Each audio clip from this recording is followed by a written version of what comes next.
Hey everyone, how are you doing this morning? And welcome to the latest episode of Plugged In from YAA Electric. It's September 21st, and our headline today will be about how GM has just received a eye-gougingly huge order of 175,000 EVs from none other than Hertz. So we're going to talk about that in detail, try to figure out how exactly GM is going to be able to supply all of those EVs considering its current capacity. Justice, thank you for being here. How are you doing today? Good, good. Thank you for having me. Always a pleasure to be here. Now, they're starting construction outside, though, Oh, so let me go ahead and shut yeah, my go window. close Yeah, that window. Yeah. So, yeah, we're gonna kick off the show today with some other news stories while we wait for some more viewers to join us. And yeah, let's start with some good news. I like this comment, Kenny. Hoping for a fun-filled episode. Hate all the bad news shows. We don't try to bring bad yeah, news here, and I would say today it's mostly good news. Yeah, I'm gonna yeah. kick it off with I think it Volvo. is too. And I agree with Kenny. I hate all the bad news all the time. I like the good news. Yeah, I agree, and I mean, I haven't really thought about it before. That might be one of the big reasons why I have really gravitated towards random EV podcasts on YouTube and Spotify over the past Yep. 3 or 4 years. Is it's typically full of some pretty interesting news, and we hope to be a part of that. All right, so I'm gonna talk about the Volvo EX90, which Volvo now says is going to completely replace its flagship XC90 in the coming years. It has not been officially unveiled, but it will be unveiled very soon. Justice, it looks like everyone's going to be wearing sunglasses in their future Volvo SUVs because Volvo says that they're bringing interior cameras to track your eye movement into the future EVs that they're producing. We've heard this before, but where do Americans draw the line? And I would say that I personally don't want cameras tracking my eyes while I'm driving. I don't mind the steering wheel nudges that I get in my Ionic Yeah. 5. I know Tesla does the same, but I don't want two interior cameras looking at my face. What do you think? Yeah, I think that's where, especially in America, I think they're going to have a hard time with that with certain crowds that are, no, no, no, you're not going to track my eyes and behavior. It says very specifically behavior as well. So I don't know what that means per se. And I think that needs to be clarified for people because, like, if it's, I pull up my phone to read a text message, which you should not do, and I do not condone, but I can see people going, yeah, the car should not be responding to me doing that. Yes, yes, I agree. Now, the main bragging point they have here is that it's going to be the safest Volvo ever, which Volvo, of course, is known for their safety features. They've got the LiDAR-based invisible shield of safety coming. That's going to be a nice little superpower that they claim. Um, Adding a LiDAR sensor for the first time, that's pretty cool. We've seen Tesla move away from that, and then correct me if I'm wrong, Justice, but has Tesla been moving back towards some LiDAR incorporation? Right now, they're mostly, if not all, based on the visible spectrum cameras. Yeah, they want sight for their autonomous driving, but they have put in radar back in, but not lidar. Musk really hates lidar, Interesting, but but they're the other only ones, right? yeah, other manufacturers really like it. I one of the places I disagree with Musk. I really like lidar a lot. The placement on this vehicle is weird. Hmm. The little bubble on top is where they're putting it, so it can see behind you and in front of you. They don't have a picture of that. But yeah, I live in a quite foggy area myself, and I would love some LiDAR. I believe my car does have it. Pretty sure it does. Have to I look think that it's up. so. Yeah. But yeah, so it says Volvo's research indicates that adding LiDAR to a car can reduce accidents with severe outcomes by up to 20% and overall crash avoidance up by 9%. That's pretty cool. But I'm looking forward to the EX90. I just wouldn't be seriously considering it if I was looking for a larger Volvo SUV because I don't want those interior cameras monitoring my eye gaze patterns, as they say here. So that's a little bit interesting. Steering behavior is also measured. That is commonplace in EVs, and not just EVs. I mean, Ford's Blue Cruise and GM's Super Cruise, I believe, they monitor steering behavior too, don't they? Yeah, and Toyota does And their it's safety not just sense. EVs. Yeah. Yeah, their safety sense monitors too. That's that's how you get lane departure detection. If anyone's heard of that term in these Yeah. vehicles, that's how that's measured. So yeah, that's just commonplace now.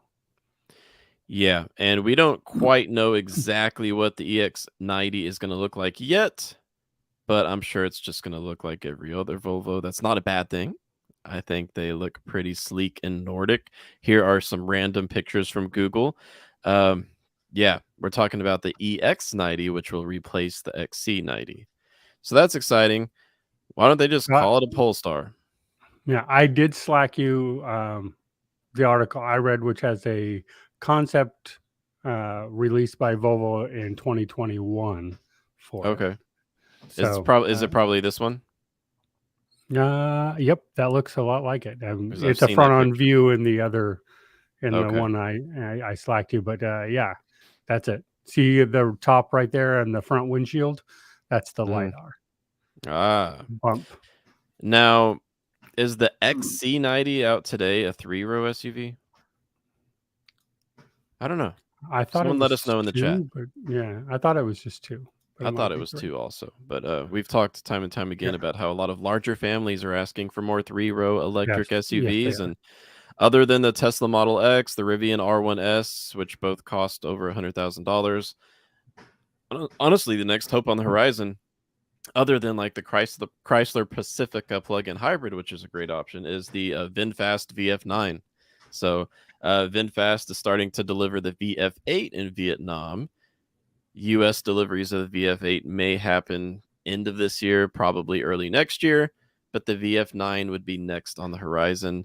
Built in North Carolina, by the way, so that's exciting. Well, and speaking of built, like Kia has finally agreed to build in America so they can get those tax credits. So, Oh, it looks like a lot more are coming. So, what did they say? They're I yeah, don't dig up remember that where they. Kia news because I was only Okay, yeah, familiar with Hyundai building their massive, like what, $2 billion factory in Savannah, Georgia, but I didn't know Kia had their own thing going. yeah, they do. Yeah, I'll look it up here. Okay. Or, Great. Now, while we get that pulled up with Justice, I've got some other more positive news to share. Well, I'm going to remain neutral on this news, okay? Bloomberg NEF tracks EV projections regularly. They're one of the top, I guess, forecasters of EV sales out there. Sometimes they're right, sometimes they're wrong. Now they say that more than 50% of US new car sales will be electric in 2030. I mean, even just saying that out loud makes me think that that's probably not going to happen. I want it to happen, but let me explain my skepticism. EVs are simply too expensive. Unless that's going to change pretty quickly, I think the charging infrastructure will be there by 2030, but it's the price tag. I know that we've got targets announced by the government. It's not just the U.S., it's most of the world at this point, the developed world, shooting for certain EV targets by 2030. Yeah, but what if people can't afford them? Because we've been seeing lithium prices skyrocket to levels never seen before. In fact, lithium prices are up about 400% in the past few months. All the increases in EV prices we've been talking about on this show for the past, I don't know, half year, those price increases did not factor in the most recent lithium spike. So I hope that this forecast ends up being realistic because I love driving electric myself, but I'm skeptical if the average EV continues to cost north of $65,000, half of Americans can't afford that. But yeah. yeah, I mean, wages have not caught up with the inflation yet. So, like, things are going to have to change. EVs are going to have to come down. Wages are going to have to go up. Some combination of the two. Yeah. And Bloomberg has increased their estimate from 43% of U.S. market share prior to the announcement of the Inflation Reduction Act's incentives to about 52% now that we know about the Inflation Reduction Act's EV incentives. Incentives are great, but I'm still going to pull the too expensive card here because, yeah, EVs are too expensive. Here's how they've changed their outlook. But Justice, what have you found for us with Kia? So it's very light on details. It comes from our friends over at Electric, who are usually pretty good with their news. They're just reporting that a Korean news outlet has reported that Kia announced there that it'll be producing electric vehicles in the U.S. in 2024, but they don't say where. And they're saying Interesting. they're doing that in order specifically to get the tax credit. Wow, that's very, very interesting. We've seen a whole number of automakers announce U.S. Factory plans in a very short period of time, like within the past month and a half. I know we a few weeks ago had Magna, the European auto manufacturer who builds for a Jaguar, Mercedes, BMW, etc., announced that they're looking now at building a U.S. factory. So that, I mean, can you think of any others, Justice? Hyundai. Hyundai, well, and that's why the Kia one makes sense because Mm-hmm. as soon as Hyundai. Hyundai Yeah. announced, you kind of knew that they would go in there. Well, Honda too, partnering to Yes, build that's it true. here.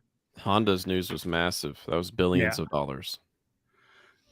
So I mean, I think there's going to be lots more. Who is it? Foxconn Oh yeah. is building too, and that's one that everyone needs to remember. Yes. And Volkswagen has accelerated their timeline for ramping up production in Chattanooga. Um, now that the Volkswagen ID4 has a lot more range in the rear-wheel drive variant, 275 miles of range, and charging speeds have improved. I think the ID4 is looking like a better and better deal if you could find it for under 50 grand. So it's Yeah. great to see more US built EVs on the way. All right, let's talk GM and Hertz, shall we? Yeah. Yes, this is some wild news, and I'd love everyone in the chat to join in and let's all speculate. Let's all opinionate on this major news because it's pretty wild. We're not talking 50,000 EVs ordered. We're not talking 100,000 ordered. Hertz has ordered 175,000 electric vehicles from none other than General Motors, not Tesla, not Ford, General Motors. Now, this is going to be over 5 years, and as someone pointed out in the chat, the first thing I'm going to say is that in Q2 of 2022, General Motors only delivered 7,000 EVs. So 175,000 over 5 years. They've got quite the task ahead of them, don't they?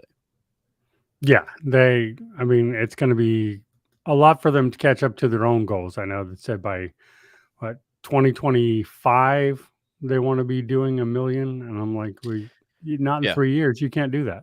Like, I don't see Yeah. that happening. It'd be great if they could. I'm sure Yeah, if there were no supply chain constraints that I bet they could pull it off in 3 to 5 years, but ooh, can't even get into supply chain issues right now because honestly, the picture is looking worse when it comes to EV supply chains. But yeah, so 175,000 EVs for Hertz. That's going to have to be delivered on top of whatever GM decides they are going to allocate for the consumer like you and I. What are they going to do? Just abandon consumer EV sales and just go all out for rental car companies? I don't know. yeah. I mean, it's going to be hard. I was surprised that the names that they listed in there was a Bright Spot is the one that caught my attention. I had to look up and figure out who they were for GM, and Yes.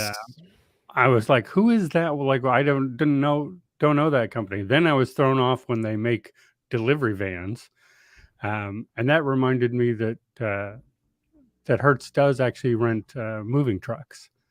So it'll be interesting that they're actually going to be buying that some of those 175,000 are going to be moving trucks, EV moving trucks. So Yeah. That that's interesting. That is interesting, and that's one of the ways where emissions can be saved the most, replacing heavy duty, low efficiency combustion trucks with electric delivery trucks. But I must point out that the first GM electric vehicles to ship to Hertz will be Any guesses, Justice? What's the first that they're going to deliver to Hertz? The Bolt. Yeah, the Bolt. So, nothing too exciting there. Hopefully, Hertz is satisfied with what they get delivered. But Hertz does have a goal of 1/4 of its fleet being fully electric by the end of 2024. That's a pretty quick timeline. Earlier this year, they said they're buying 65,000 EVs from Polestar. And in 2021, of course, the major news, which I guess now has been surpassed by this GM news, is that Hertz ordered 100,000 Teslas, mostly Model 3s. So now they've ordered 175,000 GM EVs. Wow, we're looking at over 320,000 EVs ordered by Hertz. That's a lot. Yeah, well, and they're saying they want to position themselves as the EV rental leader, Yeah, which I that's think cool. is the perfect time to do that. Like, too bad they can't get them faster, because there's a lot of people who are interested in EV who want to try them out, and I think would maybe rent some for a weekend to live with it, and that would be really good for them. So it's a smart move on their part. Yeah. Yeah. Other GM news is Electrek reports that General Motors is now pushing for new EPA standards that would essentially help themselves. They it's pretty interesting. I'm going to go ahead and share my screen for this one. This news was out today. I don't know if you had a chance to see it, Justice, GM and the EPA. No, I have not read that. I have not seen that yet. I skimmed over it briefly. So this is interesting. Love what the guys over at Electrek produce, guys and gals. GM pushing 7 new EPA standards that could move the US towards mass EV adoption. I wonder how their dealers feel about this.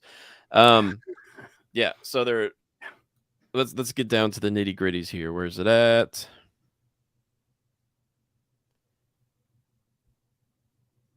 I can't find it. Crap.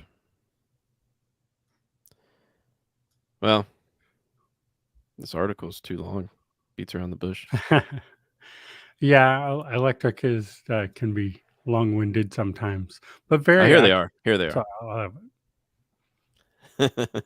So the GM and the Environmental Defense Fund announced recommended principles on EPA emission standards for model year 2027 and beyond. If they're taking a look at lithium prices today and honestly just overall supply chain issues, I think they might want to not be so bold with their target dates. Oh man.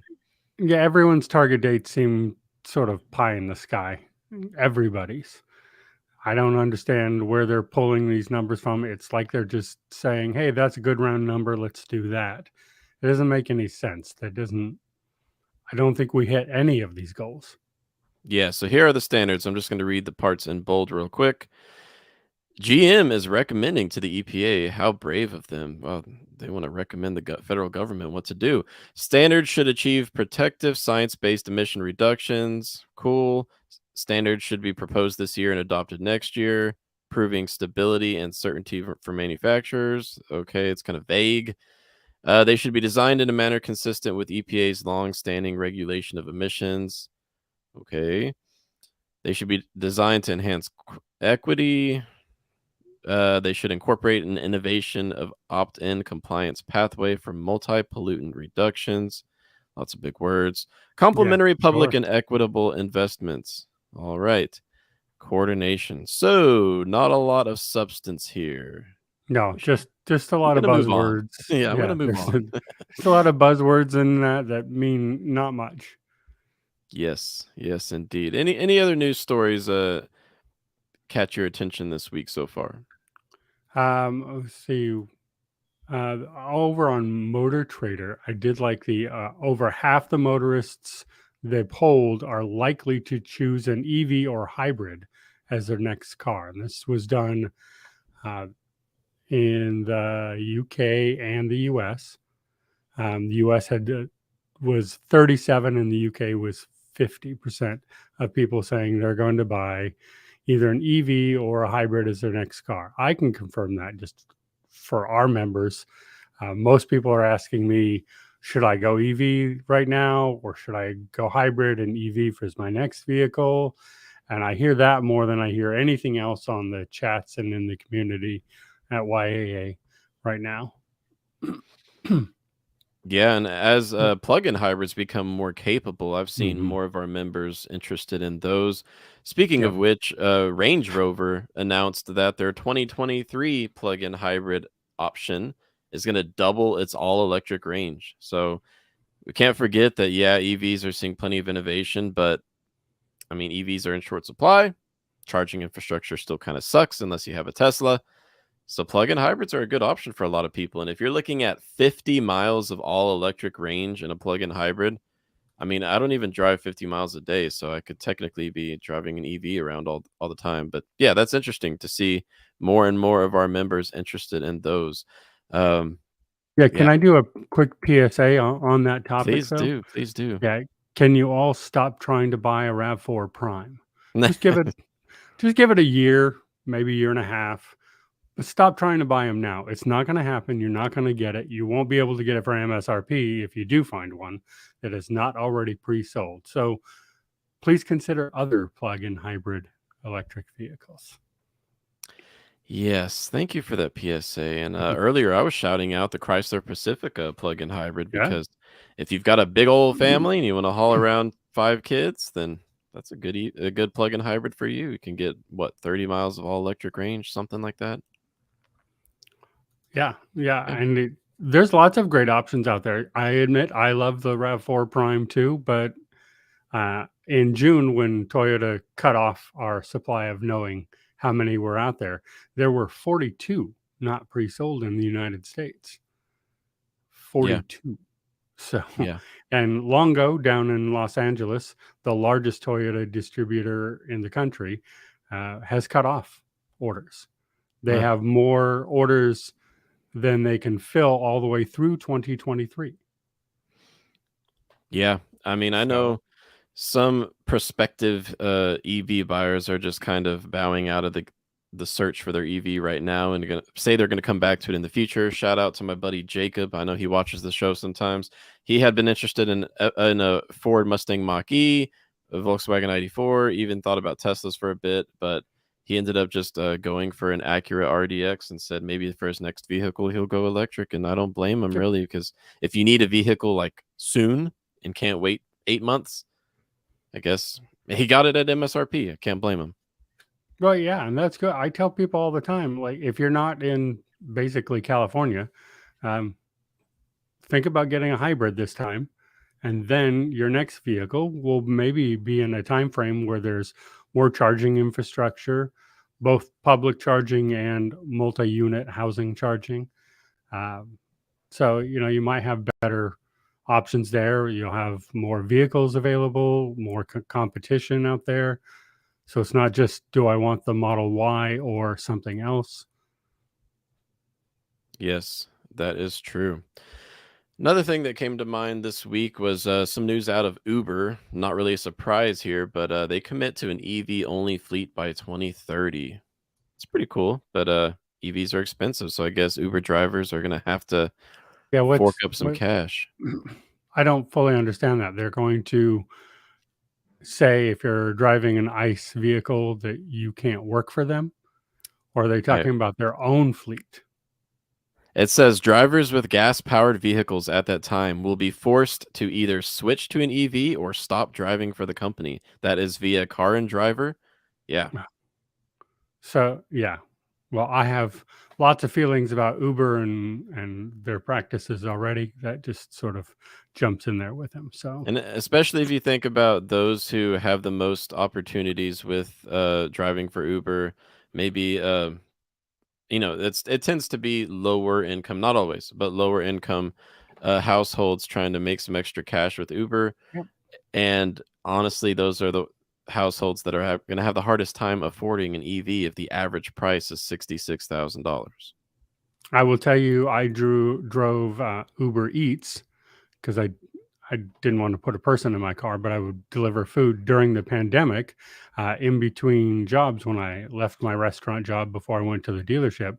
And it was a lifesaver. It was great. I could get out there and make some good money, but it was just decent. And that's every driver I know, they already struggle to hit the minimum car requirements. I Hmm. mean, I didn't have that, but like a lot of people I knew. Um, so telling them they have to have an EV, it sort of goes against what we think of that model as, which is people needing to earn an extra buck here and there, families struggling. And now you're going to tell them they have to buy a car that's 35% more expensive than the ICE equivalent. And that's not going to change. That's never going to change. The ICE vehicle will always be cheaper than an EV. Yeah. So that one just irritates me just because I worked in there, I worked for them, and I know a lot of the people who work for them. That's irritating to me. Yeah, and additional details here. Uber says that drivers who make the switch to an EV will earn an additional $1 per ride, a perk that cuts off at $4,000 capped annually. Yeah, $1 a ride. Yeah, what it that's says. gonna, yeah. Okay.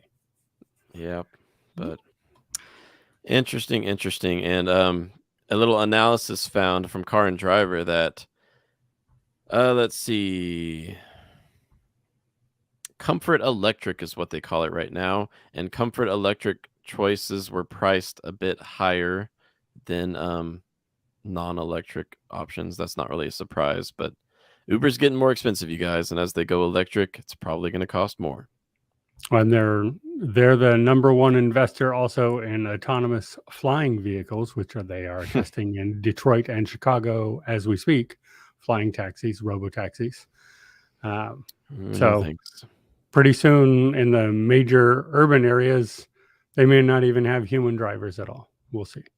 I mean, I don't think soon, but they are testing them live now.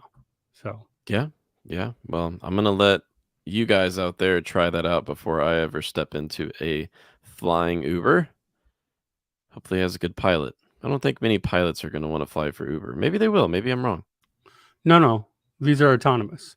Oh, okay, okay. All autonomous. All these flying robo taxis are all autonomous, which I think the only thing I can say positive about that is that makes sense. I don't want a pilot there. I want to, yeah, because I Okay. don't know. I don't want to.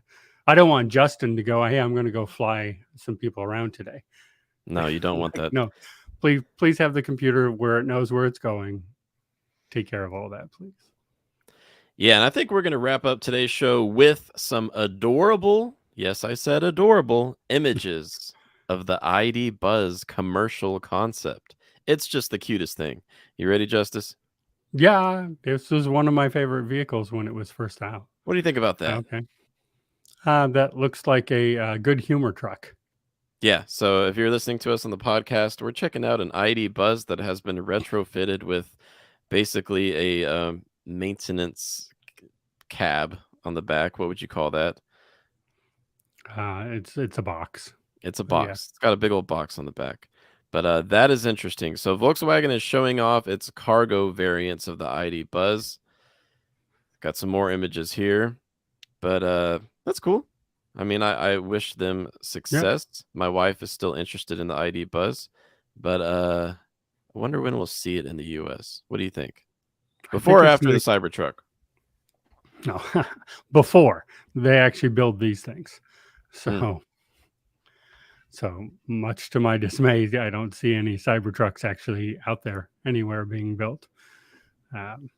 But yeah, I mean, I was in the concept of this vehicle in Santa Monica and absolutely loved it. They drove us around.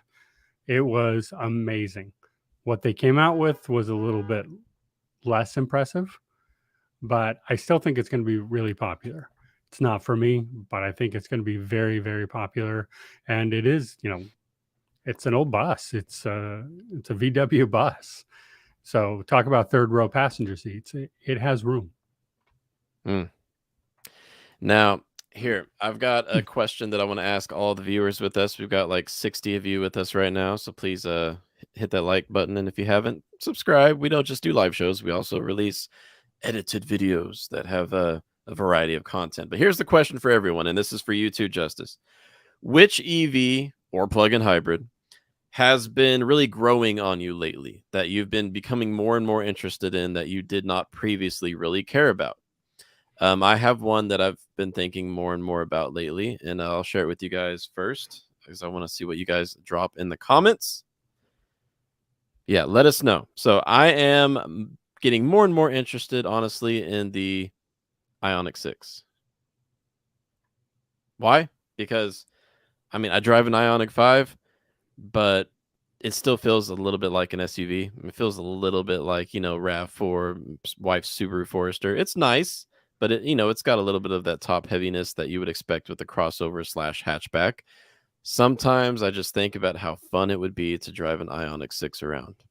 But I have to head out to California to one of your auto shows and try to get into one pretty soon. Anytime you come out here, you're welcome, and we'll put you up.